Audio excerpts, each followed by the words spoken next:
É, hoje nós vamos falar e conversar com um ator e diretor de teatro, poeta, dublador, um cara incrível, professor, foi professor da Cal e é um homem muito singular do teatro, um amigo que eu quero conversar e vou chamar para ver se ele está aqui.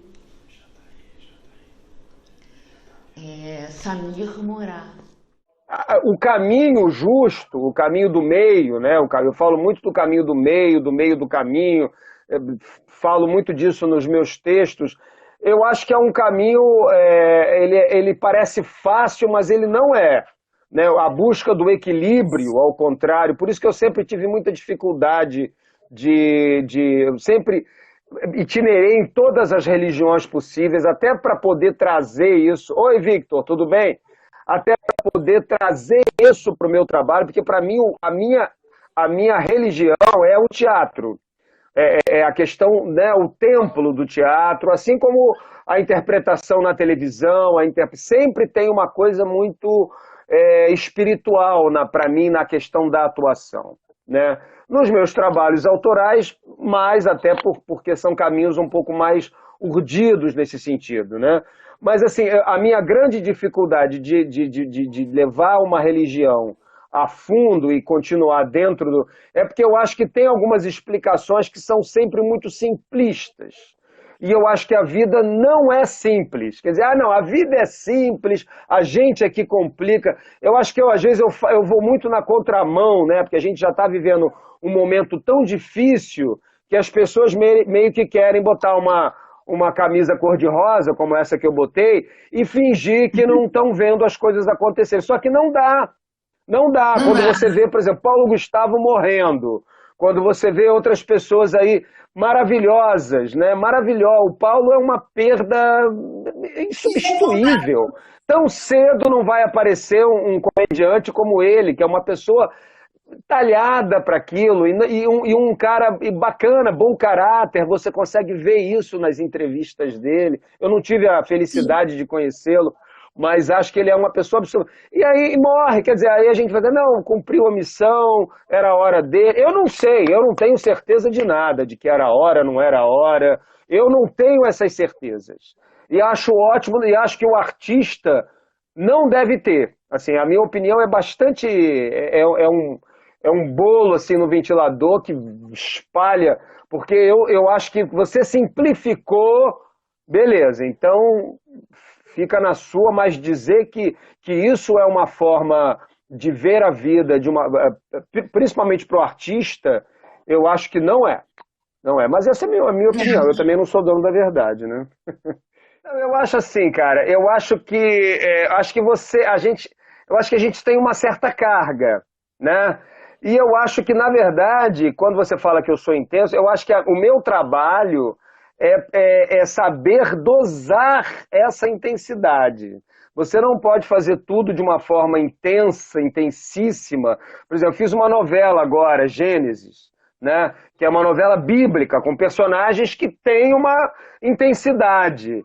Mas essa intensidade na televisão, ela não pode ser igual à intensidade que eu tenho num solo meu do Arthur, por exemplo. Senão você explode o veículo, você fica completamente fora do... Né? Então você tem que administrar essa intensidade, você tem que interiorizar essa intensidade, tem que...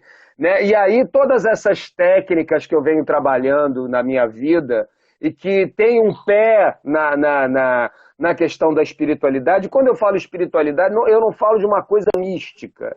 Eu falo, por exemplo, a yoga. Né? A yoga, ela te coloca em algumas posições que não são nada naturais, né? Prestando atenção na sua respiração.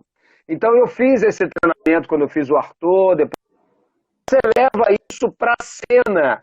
E você descobre que ali na cena, quando você está fazendo aquilo, você entra em contato com você mesmo. E não tem nada mais espiritual, e aí sim, mais simples e complexo do que você entrar em contato com você mesmo na cena.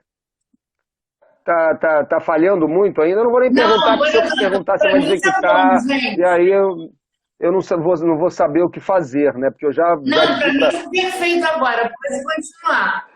Pode continuar, tô gostando Então muito, assim, sabe? essas ciências artes que eu fiz, o Tai Chi Chuan, a Yoga, o Butô, o Kempo, enfim, algumas técnicas corporais que eu levei para o meu trabalho de ator, eles de alguma forma também dialogam com essa intensidade. Essa intensidade não é uma coisa, não é um bloco monolítico. Eu não sei que espetáculos que você viu meu, mas assim, essa intensidade, ela é uma coisa que ela vai mudando de caminho digamos, de cor, de textura, né? Por exemplo, no Édipo eu fazia vários personagens, inclusive personagens femininos, personagens velhos, fazia uma mão minha, às vezes com um pano virava um personagem, e aí já entra um dado de manipulação. Então, na Maravilha. verdade, essa intensidade, ela é uma coisa absolutamente maleável, porque não dá para você ser só intenso. Então, por exemplo, voltando à televisão, eu fiz um sacerdote que era um sacerdote do bem, né? E ele tinha alguns preceitos muito próprios. Então acontece uma série de coisas pelas quais ele tem que passar a morte do chefe dele, uma série de questões da trama da novela que me colocavam num estado muito tenso. O personagem ficava tenso, né? Mas você tem que saber dosar, tem que saber interiorizar, tem que saber jogar, né? A televisão é uma outra coisa, é um outro veículo É que, por incrível que diferente. pareça, eu sempre falo isso, os meus próprios solos, pela diversidade de matizes, de intensidade, eles me ajudaram também na televisão. Entendeu? A minha formação foi toda teatral. Então, assim, um curso de televisão.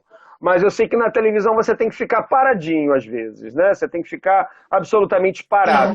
É, Essa imobilidade eu aprendi no teatro, não foi na televisão. Entendeu? Então, tudo isso você pode colocar em intensidade. A intensidade não é só você botar a alma para fora e ficar gritando que nem um maluco, né? O texto ele tem toda uma carpintaria, tem toda uma sinuosidade de coloridos e que um ator que é intenso uma hora do tempo todo, ninguém aguenta, nem ele vai ter um infarto em cena, né? Então, não sei se eu respondi, mas assim, vendo um pouco os meus trabalhos, você vai entender um pouco do que eu estou falando, né? Que é uma coisa eminentemente prática. Eu nunca estudei esses conceitos que eu estudei para o Arthur e que são muito, quer dizer, para o Arthur, para o Édipo, para o Cão, para o Cícero, para esse trabalho novo que eu estou fazendo agora, é, eu nunca me pretendi ser um teórico deles. Tudo que eu falo e algumas oficinas que eu transmiti esse conhecimento aos outros foi a partir de uma prática minha, de uma prática aplicada na minha pessoa, no meu ator, para depois eu ver como é que isso funciona na outra pessoa, né? Tem atores que têm uma intensidade muito baixa, então você precisa bombar o cara ali para ele crescer, né? Outros, às vezes, têm uma intensidade que está sem direção, ele não tem foco, e o foco, às vezes, é uma coisa que exige trabalho para você adquirir, né? Mas, de qualquer forma, tudo exige trabalho. O teatro, para mim, é um trabalho da vida toda, né? Não tem jeito. Não. Você pode buscar elementos pro. Bom, tem uma coisa assim que você falou que assim eu prefiro corrigir, não é te corrigir, mas corrigir o conceito que você. não, por O favor. meu trabalho solo, ele não tem assim um foco no personagem. Quando eu vou fazer por exemplo, essa novela que eu fiz, voltando à televisão, eu tinha um personagem.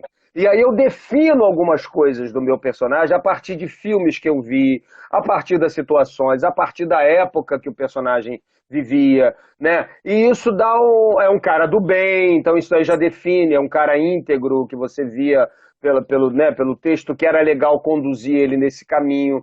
É, Mas assim, por exemplo, os meus solos eu nunca penso o personagem, e isso foi o diferencial que me colocou num outro lugar para mim mesmo, quando eu comecei a fazer o meu trabalho solo. Porque eu não sei se eu já te falei, eu nunca pensei em fazer solo. O meu primeiro trabalho solo, ele não era para ser um solo, era um trabalho para ser com alguns atores, né? E a gente começou a apresentar até assim algumas instituições psiquiátricas, que o trabalho estava muito ligado a essa questão da loucura e tal. E aí os dois atores tiveram que sair por motivos diversos.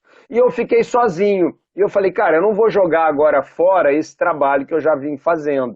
E também não dava para chamar outras pessoas porque tinha sido uma experiência tão intensa com o Pascoal Villaboin, a Daniela Oliverti, que são dois queridos. Acho que ela saiu para fazer. Acho que ela ia casar, ele ia fazer uma novela.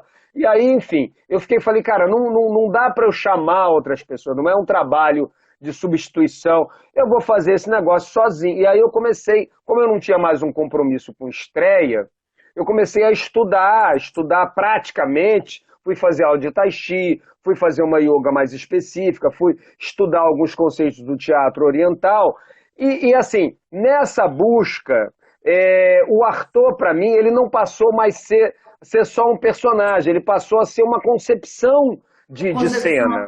Né? Aham. O cenário, por exemplo, do Arthur nasceu de um grande acaso, de coisas que eu trouxe, por exemplo, de um subsolo, de uma parte abandonada lá do hospital psiquiátrico do Pedro II, e que era o cenário, que eram duas mesas, uma cadeira antiga, um carrinho de remédio velho, um cabideiro. Essas coisas, elas começaram a alimentar um lado meu que não era só ator, mas era um ator que pensava o cenário, que pensava a música, né? Tanto que a trilha do Arthur foi só minha, né? De músicas que já existiam, mas eu fiz a trilha, de, com muito ouvindo, repetindo, tá, tá, tá, tá, tá, tá. Quer dizer, então, na verdade, a questão dos meus solos, ela não envolve o personagem, ela envolve uma concepção, ela envolve um conceito, ela envolve um paradigma, digamos assim. Né? Eu queria colocar o Arthur num lugar absolutamente indefinido e que você assiste o espetáculo. Oi, Dulce, tudo bom? Fica aí. Não vai embora, não. A Dulce já viu o Arthur.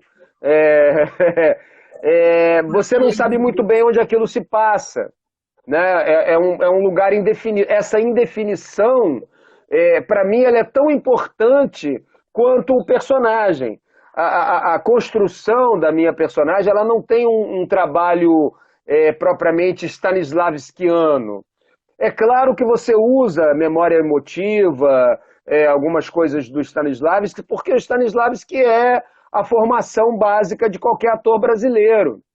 Né? Sim. Agora, às vezes eu até tem momentos, digamos, stanislavskianos na peça do Arthur, mas assim, existem muitas outras referências e às vezes não tem referência nenhuma. Tem o Samir ali, já imbuído daquelas referências, Um fazendo alguma coisa que ele aprofundamento, já né? vem. Como é que é? Aprofundando, né? Um Apro- aprofundamento de personagem, de psique, né? Que Sim. É vai. porque são personagens. Os personagens que eu escolhi também para fazer os meus solos são personagens que eu chamo de infra-personagens, né? Que é o Arthur, o Édipo, que é um personagem mais trágico da história do teatro, né? O cara que mata o pai e transa com a mãe e casa com a mãe. Né? O que se esperar de uma figura dessa, né? Então, assim, É, eu mergulhei na genealogia do Édipo. O meu trabalho autoral, ele tem muito uma questão da genealogia. Então, não dá para dissociar a minha busca interna do que eu tento colocar em cena. Por exemplo, só para você entender um pouquinho. Quando a minha mãe morreu, só um episódio assim, só para você entender um pouco a questão do próprio, porque acho que a gente ficou de falar de processo criativo, né? Então, o claro, personagem, ele tá dentro de um processo criativo que envolve muito mais do que o personagem só. porque eu não consigo pensar nos meus solos. Os Sim, meus sim, solos, de verdade, sim. sim, né? Separando, às vezes eu for fazer uma peça com outro diretor, ele me pede uma coisa completamente diferente. Então, o meu trabalho autoral, ele está sempre muito ligado à questão de mortes, né? Mortes, internamentos, sempre tem uma coisa muito ligada a essa separação, a esses isolamentos. Tanto que estar em cena sozinho, para mim, também é uma espécie de isolamento, né? É. Quando a minha mãe morreu, teve um guardanapo que eu tinha colocado assim no bolso, e aí eu chorei, eu fui lá, enxuguei a lágrima, abracei com a minha namorada na época e botei aquele guardanapo no bolso.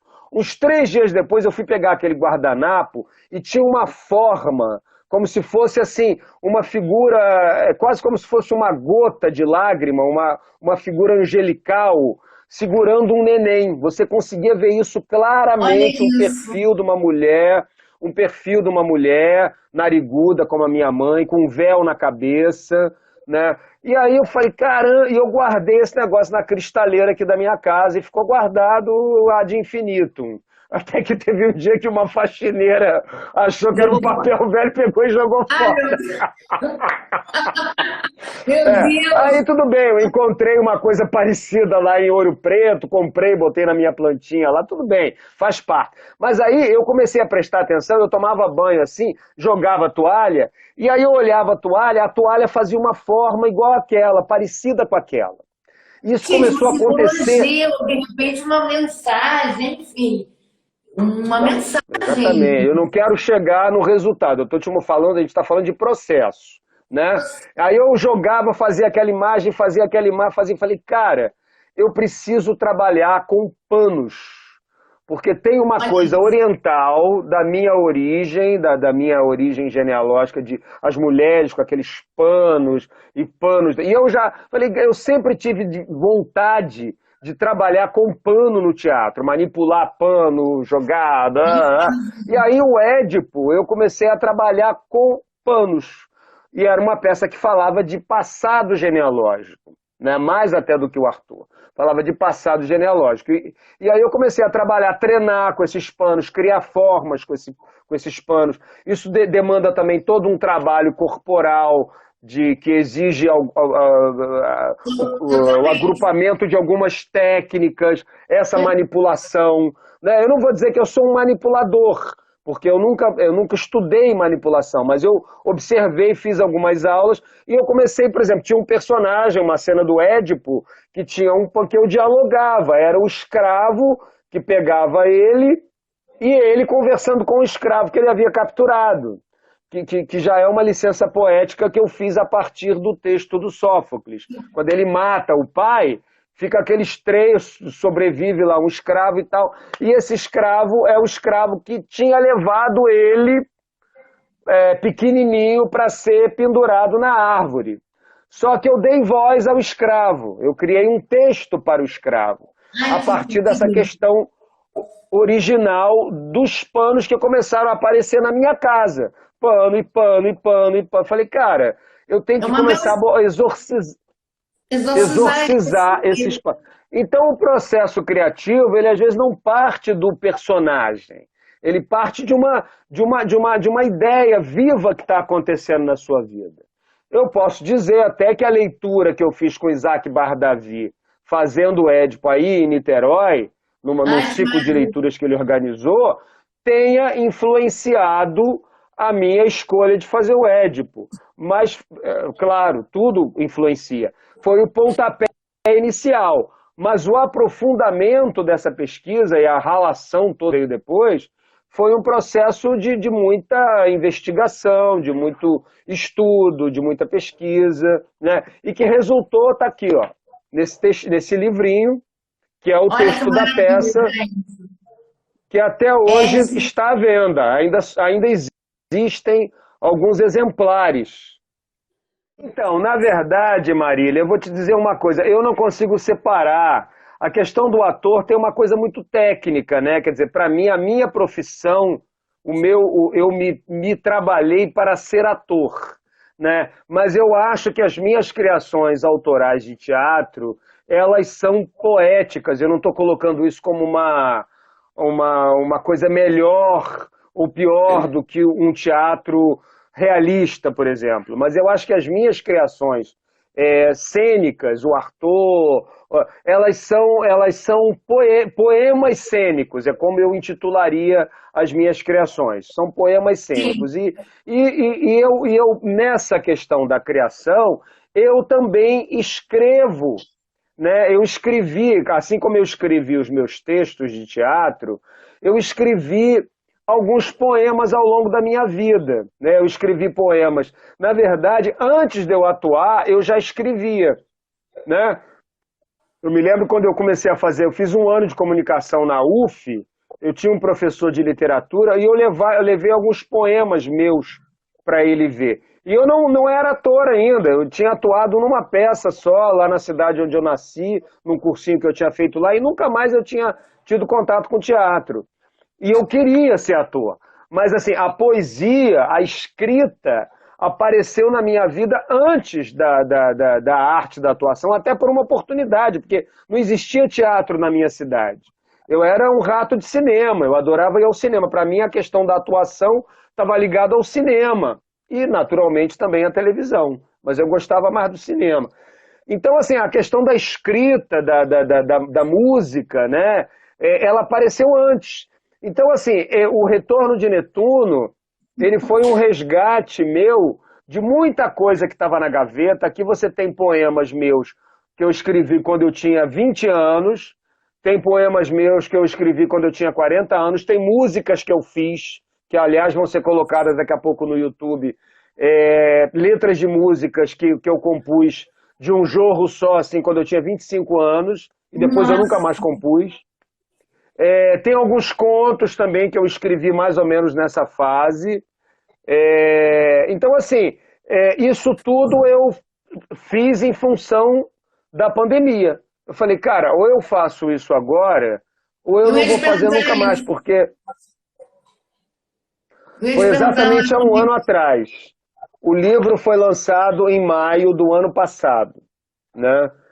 Foi lançado virtualmente, quer dizer, foi lançado assim, a gente fez um lançamento virtual, acho que depois daqueles poemas todos que você editou e lançou. Eu agora vou colocar Gente, no meu canal, no maravilhosa. canal também.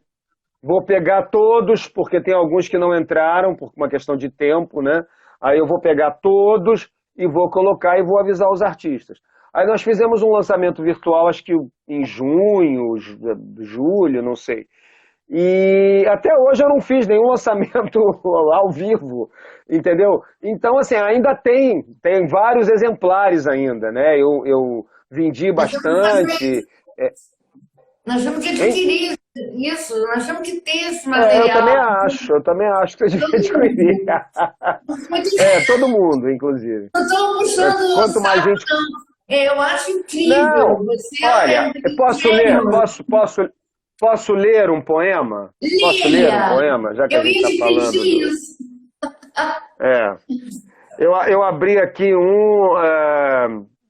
abri um agora que, assim, se chama Silhueta na Porta. É, vou ler, hein? Olha, E de trabalhar, trabalho, cascalho, caralho. Em caso de emergência, se ela não voltar, se afogue à vontade, destranque a garrafa, namore a silhueta da moça na porta de estar. Semiaberta ela está e juro que vou te esperar. A lua do saguão amanhã refletida estará nas estampas do dia que bate e rebate, e recorda o carpete sutil de onde nascem o poeta, o atleta, o asceta, o pateta. No espelho da vida todos se miram para poder viajar pela agência que diz que tudo pode, para poder esperar, sem urgência, o fator que explode, para viver a utopia nos topos de um tempo que foge e que jamais algum dia alguém pensou em refutar. Na olha verdade, eu isso. peguei um poema que tinha um palavrão, e eu acho que é o único palavrão que tem no livro. O cara bota palavrão, né? Os Palavrão bem poemas são bem, colocado, né? mas são bem diferentes, são bem diferentes. É, enfim, quer que eu leia outro? Quer ler outro? Leia Enfim, não. outro, leia outro, queremos. Tá, vamos lá. Outro poema, o segundo e último, tá? Que eu acho que já é diferente daquele. É, vou ler esse aqui que é menorzinho. As salas de família já não me fascinam mais. Da vontade de alegria foi ficando só a saudade, sem nunca ter chegado perto daquele portão que certo dia o peito arfante cismou revelar, nos cálidos segredos de uma alma a ressentir e, na viagem pálida da passagem pela vida, é descoberta fútil estancar qualquer ferida, já que um braço seguro de veias que saltam fez explodir distante um coração que se calou. Correu torto para o primeiro abraço de mar que, sufocando o rio da ilusão, doce se doou. Eu sou professor há muito tempo, né? Exercer essa profissão de forma, às vezes, também com uma certa descontinuidade. Mas assim que eu saí da faculdade, eu coloco isso nessa entrevista, eu procurei algumas escolas para dar aula, de curso livre, às vezes onde a matéria era inserida no currículo, né? Cheguei a fazer concurso para o município, mas fiquei pouco tempo porque eu não aguentei. A faculdade da Cal foi a única faculdade, o único ensino superior, né, que eu dei aula. Então, assim, foi muito bom trabalhar na Cal, porque a Cal me deu muita liberdade. Oi, tudo bom? Me deu muita liberdade para eu trabalhar os meus exercícios. Eu trabalhava com os 2 primeiros semestres, né? A minha matéria era improvisação. Mas, assim, a improvisação, para mim, longe estava só de significar aqueles joguinhos de improvisação dramática que a pessoa cria uma situação e aí finge, né, que tá. Isso também fazia parte. Mas eu trabalhava muito esses meus treinamentos corporais, vocais, muito trabalho de teatro oriental para dar uma disciplina, para dar um Olha isso. autoconhecimento físico, emocional, né? E então assim foi muito bom. Às vezes aí eu senti que eu não podia ser também muito rigoroso, né? Porque senão você acaba muita gente muito jovem, né? A Cal, ela é uma faculdade assim, digamos, que ela tem uma certa leveza no seu ensinar, então não adiantava eu vir com uma coisa muito japonesa, entendeu? Muito rígido. Porque ia ficar meio pesado. Então eu ia adaptando e tal. Isso também foi um trabalho bastante simples de fazer, mas tinha uma demanda, uma exigência, o trabalho que eu apresentava tinha uma exigência que é, os alunos gostavam, mas alguns às vezes faziam corpo mole, como em tudo quanto é lugar, né? E eu acho que o jovem de hoje está muito assim. Eu acho que de um modo geral, não é todo mundo, mas às vezes as pessoas confundem teatro com qualquer coisa, né? De chegar lá e ficar, sei lá, fumando um cigarro, Verdade. papeando, fumando maconha, entendeu? E eu sempre tive, não é nenhuma caretice, todos nós tivemos nossas épocas de loucura, hoje eu estou um pouco mais velho para isso, mas assim, cara, você tem que saber muito bem o que você está fazendo em cena, e para saber você tem que ter realmente muita consciência do seu trabalho. Então, essa intensidade que você tanto fala que eu não tentava Tem. levar intensidade, mas eu tentava levar uma potencialização dos recursos pessoais de cada um, que são muito, Sim. muito distintos, né? Um ator tem uma facilidade que é difícil para o outro tem uma dificuldade que é fácil para ele. Enfim, às vezes o cara tem uma facilidade corporal, mas tem um problema de Sim. voz, o outro tem um vozeirão, mas é muito duro. Enfim, eu procurava juntar essas coisas e fazer com que eles descobrissem os seus potenciais e as coisas que eles não tinham tão fortes e que precisavam, por isso, serem trabalhadas e assumidas também como um limite saudável, né? eu assumi o tempo todo o meu limite. Quando eu fiz acrobacia lá em 1985 com o Olha aí. Dácio Lima, que Deus o tenha, para fazer uma peça com ele, é, teve uma hora que eu falei, não, além disso eu não vou ficar dando um negócio, porque a tentativa que eu fiz resultou num tombo, falei, não, eu não dá, o meu pé, eu sou terráqueo, eu posso dar uma estrela, eu posso dar uma cambalhota, eu posso brincar de dar uma cambalhota tripla, mas mortal eu não vou dar nunca, porque o meu corpo não foi feito para isso, entendeu? Então, imagina se você vai obrigar, né? Eu acho que a gente tem que saber disso, tem que saber os nossos limites, né? A maturidade, ela vai te mostrando, né? Ela vai te mostrando, por exemplo, tem coisas que eu fiz com o Arthur em 2000, em 2001, que hoje em dia, se eu fizer, no dia seguinte, provavelmente eu vou ter que fazer um espetáculo meio capenga, porque, né, eu não posso mais pular de uma altura que eu pulava, né, é normal, já tem 20 anos isso. Né, e a gente vai assumindo um pouco. Mas eu sempre brigo, eu nunca. Eu acho que é importante não ficar numa zona de conforto. A zona de conforto Nunca, né? é um tiro no pé. Ela é um tiro no pé. Se você tem uma voz e você começa a se calcar na sua voz, e você acha que a sua voz pode resolver tudo, fudeu. Tudo isso, essa questão, eu acho assim, tem duas coisas aí que são muito distintas, né? O trabalho que eu fiz, que eu comecei a fazer com o Arthur, ele é um trabalho que se aplica em determinadas... Ele serve para muita coisa e também para muita coisa ele também não serve, né? Tem, assim, por exemplo, tem diretores que eles querem te despir de qualquer preconceito, e eles estão certos, né, de qualquer maneira específica de trabalhar. Então, uma coisa que eu aprendi ao longo do meu trabalho com o Arthur e com os outros solos é que é importante você saber zerar.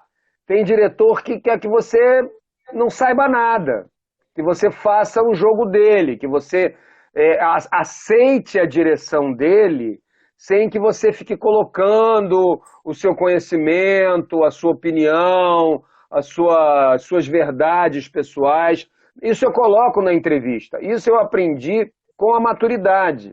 Então, nesse momento, o que eu aprendi com o Arthur serve para dizer, olha, guarda isso e deixa a sua disponibilidade, aquela disponibilidade que você tinha quando você começava o Arthur, que você ia para a rua e você olhava no olho do espectador, ali na Lapa, ou em outros lugares que eu fiz também, essa disponibilidade de ser, entre aspas, louco, né, de você se jogar, esse pulo que às vezes o diretor quer que você dê no colo dele, né? Ou seja, que você não traga as suas verdades, que você traga as suas inseguranças, as suas Sim. incertezas.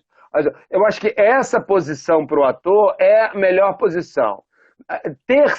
E isso eu trago para a minha vida. Eu não tenho certeza de nada, nem se eu vou estar vivo amanhã, e nesse momento principalmente, né? Nesse momento, cara, eu vi uma entrevista do Paulo Gustavo que dá vontade de chorar, porque ele fazendo uma entrevista com o Pedro Bial, eu não sei, há pouco tempo atrás, ele falando, o Pedro Bial perguntando para ele, o que você acha que vai... Perguntas que já me fizeram aqui, como é que vai ser... Eu falei, não sei, né? Porque esse negócio do teatro online, para mim, ainda é uma coisa bem difícil. Né? Eu ainda não fiz nada online, não sei se vou fazer, não sei se vou conseguir fazer, não sei se quero fazer, né? E aí o Bial perguntou para ele, falou, não sei, não tenho a menor ideia, Pedro. Agora, eu sei que a gente tem que pensar que enquanto eu, por exemplo, que posso estar aqui na minha casa sozinho, sem trabalhar, porque eu tenho condições de fazer isso, tem 8 pessoas morando num quadradinho, entendeu? E que precisam sair para trabalhar e que trazem a Covid, já estou complementando, e que trazem a Covid para dentro de casa, né? Quer dizer, e assim mesmo ele morreu. Né? Pois Assim é. mesmo ele morreu. Tá, não vamos entrar na questão política, porque ele era uma pessoa que já poderia ter sido vacinada, se a gente tiver. Mas eu Sim. não quero entrar nessa questão, porque a gente vai sair da questão artística e vai entrar na questão política. E nesse momento, dos anos 60, que eu não fazia teatro, dos anos 70, que eu não fazia teatro, eu comecei a fazer teatro no final dos anos 70, quando eu comecei a fazer escola, o teatro era muito político. Nesse momento, a política e a arte, elas não têm diálogo nenhum, porque foi cortado essa possibilidade de expressão. Né? Acima de tudo, não só que nós fomos azarados duplamente, pelo governo que nós escolhemos e pela pandemia. E um se conjugando ao outro e provocando esse caos que a gente está vivendo. Assim, eu acho do cacete toda essa resistência que está se apresentando de pessoas que fazem uma peça atrás da outra online. Eu acho amigos meus que eu fico vendo, falo, cacete, que maravilha. Enquanto isso eu estou fazendo outras coisas. Né? Estou preparando um trabalho, estou escrevendo outras coisas. Mas assim, por isso que eu não estou muito seco. Fiz uma novela agora, por isso que eu não estou muito seco, mas eu estou doido para voltar a atuar. Então, assim, só fechando a questão, a gente não tem mais esse diálogo. Não há, o teatro perdeu a sua função de refletir sobre a realidade, porque a realidade está tão absurda e as pessoas estão tão emburrecidas que eu não sei, fora o online, se a gente vai conseguir ainda lotar um teatro nos próximos, sei lá, 10 anos. Não sei, eu não sei. Entendeu? Então, assim, por que a gente estava falando isso mesmo? Eu já perdi o fio da meada, para dizer a verdade. Fui falando, emendando uma coisa na outra, perdi o fio da meada. Você foi Porque eu prestar fiquei atenção em mim e também difícil, perdeu. Não, eu também vi, eu porque acho que eu fiquei viajando quando você estava falando e eu fui perdendo é, o Não, mas a gente fio. foi isso. A gente estava falando dos diretores, dessa disponibilidade que a gente tem que ter. Trabalhar com a Bibi Ferreira foi um aprendizado. Trabalhar, acima de tudo, porque são figuras que estão para além de uma direção de uma peça que você fez com elas. Estar ao lado de Bibi é aprender o tempo todo. Às vezes é um aprendizado até de coisas que você não concorda. Bota a mão aqui, fala assim, vira o rosto para cá. Uma direção antiga, mas é delicioso experimentar aquela direção antiga Sim, sob a batuta da Bibi Ferreira, né? O Boal já é completamente diferente. O Boal é um pensador. O Boal, às vezes, ele fala para o ator umas coisas, e se o ator não tiver a inteligência de decodificar aquilo, ele é pisciano, igual a mim. Então, ele às vezes também não tinha, ele não é um diretor de pulso. E aí o ator acaba fazendo um pouco uma coisa que às vezes era uma mistura do que o Boal queria com o que o ator estava a fim de fazer, e às vezes não ficava tão bom assim, né? Isso quando o ator não sabia, porque o Boal era um gênio, ele era um gênio. Agora sim, ele como todo gênio, ele precisa de bons atores para trabalhar com ele. Ele precisa de atores que acompanhem a cabeça dele. Senão ele fala uma coisa que o cara não entende, e aí não consegue reproduzir e ir para aquele caminho que ele está dirigindo, né? Eu fiquei muito atento, e o Boal foi uma pessoa maravilhosa para mim. Depois a gente voltou a se encontrar já na Casa das Palmeiras, quando eu tinha feito o Arthur lá, e ele foi chamado para uma palestra onde eu fui também chamado, porque eu tinha feito o Arthur lá. E eu fiquei do lado do Boal, falei, Boal, porra, eu tô nervoso, cara, como é que eu tô? Eu tô do lado do um mestre. Ele falou, aí, começa você, começa você, começa você. Aí alisava aquele cabelão dele, aquele cabelão que ele tinha, né, que eu não tenho, e falava coisas maravilhosas. Isso quem me proporcionou foi o Arthur, né? Mas depois do Arthur, por exemplo, eu fiz um trabalho com o Sérgio Brito, e o Sérgio ele falou, eu te chamei porque eu vi o Arthur, mas aqui a banda toca diferente, né? E ele me colocou dentro, ele não me falou com essas palavras, mas era isso que ele queria me dizer. E ele me colocou num tipo de trabalho, que o Osmar até fazia também, que era o protagonista da peça, completamente diferente do Arthur, entendeu? Fala. O Gato de Botas teve vida longa. A gente fez aquela peça, sei lá, uns 3 anos quase. Muito, viajamos muito. Era muito bom, porque a gente, nossa, o Gato de Botas para mim é eu sempre gosto de ver um desafio novo. Eu acho que é importante o ator se ver desafiado. E é isso que eu tentava Isso. ensinar para os meus alunos lá na Cal, voltando, né, misturando a Cal com o que... E às vezes os alunos, né, às vezes eu achava eles muito desestimulados. Eu chegava 8 horas da manhã, e 8h15 chegava um, 8h30 chegava outro. Eu começava a aula, já faltava 15 minutos para terminar. Eu Pra falava, terminar. gente, olha só, professor, eu fui dormir tarde, professor, meu ônibus... Eu falei, cara, eu não sei. Eu morava em Nova Iguaçu, quando eu comecei a fazer faculdade de teatro, e eu chegava todo dia pontualmente. Então eu acho que tem uma questão geracional que precisa ser pensada, mas também não sou eu que vou pensar não, porque eles é que têm que pensar, né? Eu acho que eu já pensei e já resolvi as minhas questões. Agora, depende de onde você quer chegar, depende do que você quer da sua vida, né? Eu acho que a grande questão, Isso é aí obrigação. já saindo um pouco assim, por exemplo, eu acho que essa questão, a droga, né, eu acho que ela é um grande problema para a juventude. É um grande problema sociopolítico da juventude e também do nosso país. Né? Eu acho que a gente está vivendo essa violência no Rio por causa da má condução da questão das drogas. E eu não estou sendo moralista aqui, não. Né? Não estou dizendo nem que sou a favor de liberação nem de não liberação. Eu só acho que a maneira como o tráfico você vê esse acidente que aconteceu, essa chacina que aconteceu agora no Chacarezinho, é a cara do Brasil. É a cara do Rio de Janeiro e é a cara do Brasil. Quer dizer, se fosse um outro momento, isso tinha que estar tinha que ter um ato público na rua, tinha que ter movimentos, assim que aconteceu. Eu peguei alguns movimentos ainda lá naquele prédio lá do centro da cidade, onde funcionava o Capanema, o Palácio Capanema. Nossa, eu fui várias vezes para lá, li Arthur, os encontros fervilharam ali e logo depois acabou. Logo depois acabou. Hoje em dia, se as pessoas botassem máscara e fizessem uma passeata com distanciamento, isso era possível. Porque as pessoas vão para os bares, as pessoas vão para as praias, as pessoas fazem aglomerações absolutamente estéreis.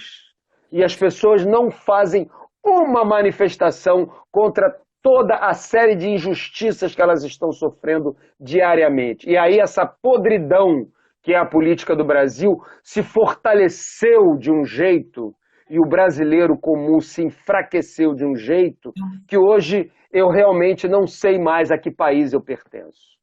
Entendeu? Bom, mas vamos voltar, porque eu acho que isso está parecendo mais um discurso de posse ou de desposse.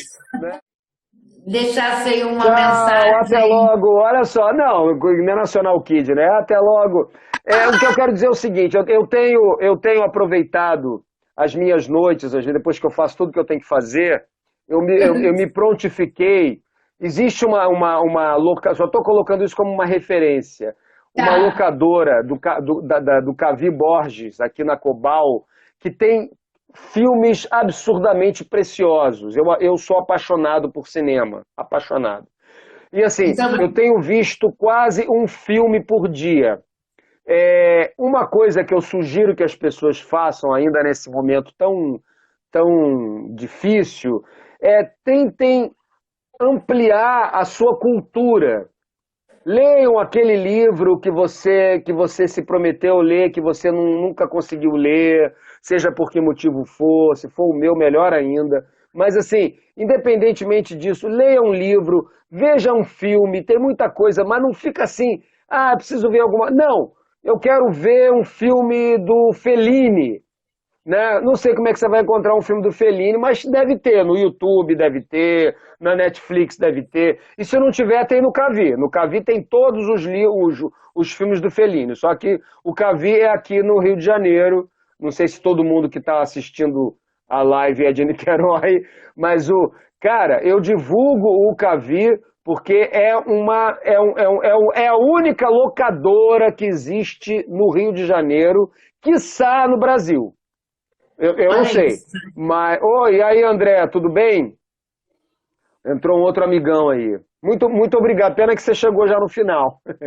Mas assim, o Cavi é uma preciosidade e eu vou lá, pego, tem um jogo de cintura, é baratíssimo, baratíssimo.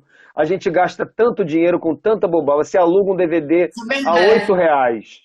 Eu estou fazendo uma propaganda porque o Cavi Borges merece, a locadora dele é um movimento de resistência cultural, de cinema, de um cinema que não existe mais por aí. E nem muita coisa não tem Netflix, não tem Now, coisas antigas, coisas dos anos 60, Que são 70. Ele tem fundamentais, filmes, fundamentais para esse nossa, mundo. fundamentais, coisas do Eisenstein, cinema russo, cinema europeu, cinema japonês. Pô, ontem eu revi 2 filmes turcos maravilhosos, entendeu? Então, assim, o que eu tenho para dizer para as pessoas é aproveitem esse momento para ampliar as coisas que vocês realmente Perfeito. querem fazer, né? Mas não sai fazendo, não pensa para não fazer, não, isso não tá legal, porque eu sei que a gente está com dificuldade até de escolher, né? É Porque é tanta verdade. coisa, você abre a internet, é tanta coisa, mas assim, o que tá te falando ao coração? Gente, a vida é curta, né? As pessoas estão morrendo por razões, claro, é a Covid, mas a gente não sabe por que a Covid escolheu Beltrano, Cicrano, a gente não sabe. Né, como aconteceu com Paulo Gustavo, aconteceu com muita gente que era querida para muita gente, que a gente não sabe nem quem é.